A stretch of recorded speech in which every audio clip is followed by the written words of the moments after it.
কেউ একজন আগুনটা জ্বালায়, বাকিরা তার চারপাশে বসে শীতের দিনে পরম আনন্দে আগুন পোহায়। এই কথা ঠাকুর বলেছেন। সেই রকমই দেখুন, রান্নাও কিন্তু একজনই করে, আর বাকিরা কি করে বলুন তো?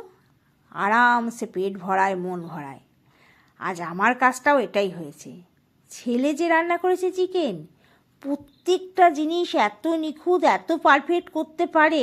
ওর হাতে চিকেন পেলে আমি একেবারে পরম আনন্দে খাই। দেখুন, প্রথমে কড়াইটা সেটাকে ভালো করে পুড়িয়ে নিল। করবে চিলি চিকেন, তার কথা অনুসারে এরকম কড়াইতে চিলি চিকেন করলে তবেই পারফেক্ট স্বাদ আসে।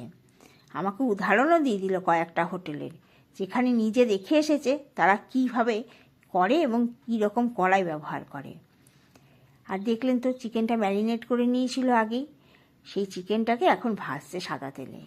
ঠিক যখন এক পিঠ একটু লালচে লালচে হবে, তখনই উল্টে দিয়ে আর এক পিঠটাকে লালচে লালচে মতন করেই তুলে নেবে। এদিকে 4টে পেঁয়াজকে রেডি করে রেখেছে, কিছুটা সবুজ লঙ্কা বা যেটাকে চিলি চিকেন বলা হয় লঙ্কা, সেই চিলি, আর কিছুটা ক্যাপসিকাম। আদা রসুনটা আগেই কেটে রেখেছিল, এখানেও একটু আদা রসুন, পেঁয়াজ, ক্যাপসিকাম, লঙ্কা সব দিয়ে ভেজে নিচ্ছে।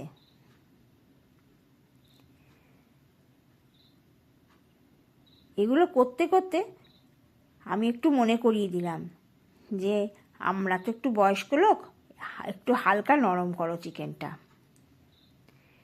এই দেখুন, সসও দিয়েছি 3 রকমের, টমেটো সস, চিলি সস, আর এই সয়া সসের পরিমাণটা সামান্য বেশি।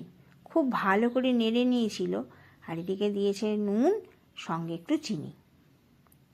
সব দিয়ে চিকেন দিয়ে দিতে হবে। চিলি চিকেন তো সকলেই প্রায় ঘরে করা থাকেন, আর এর স্বাদ বাইরে হোটেলগুলোতে যখন খাই তখন একেবারে অন্যরকম।